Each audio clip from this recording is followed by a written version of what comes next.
काय नाव तुझं बाळा? श्याम. श्याम. बर, प्रामाणिकपणे काम करायचं. तुझ्या एकट्यावर दुकान सोडलं तर माझा विश्वास तोडायचा नाही. नाही नाही. कळलं का? दादा 4 किलो साखर 1 किलो देवाला. श्याम, 4 किलो साखर बांध आणि 1 किलो साखर बांध. म्हणजे सेट 5 किलो देऊ ना? 4 किलो वेगळी बांध आणि 1 किलो वेगळी बांध. बरोबर. हा, हे घ्या.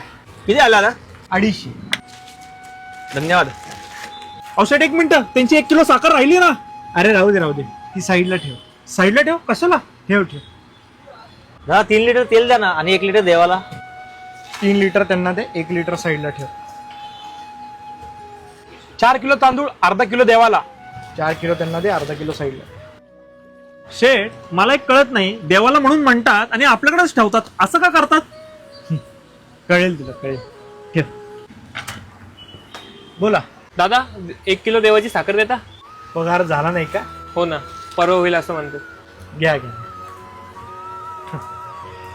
दादा 1 लिटर देवाचं तेल देता? शेठ, मला एक सांगा, या लोकांना आपण फुकट का देतोय? अरे काय, लोक आपल्याकडे येतात, त्यांना हवी ती गोष्ट घेतात.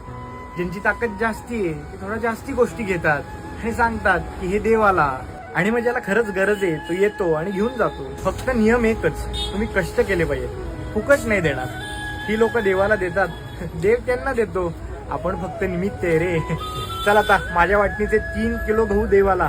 हो, आणि माझ्या वाटणीचा अर्धा किलो बेसन सुद्धा. वा. दादा 2 किलो तांदूळ देवाचे द्या.